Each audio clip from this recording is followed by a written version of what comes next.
Kardeşim şöyle geçin, panik yapmayın, şöyle geçin, panik yapmayın. Dön de git ya. Hadi şöyle yol ver, şöyle yol ver. Ne çık da git, çık da git. Yol zaten kapalı. Daha fark etmişsin.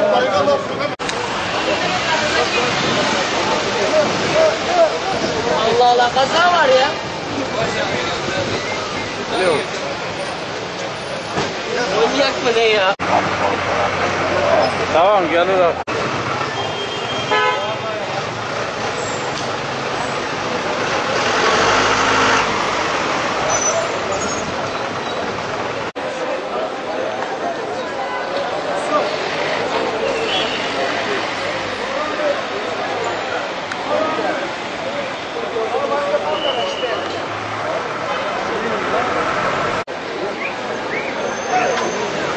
Yapıyor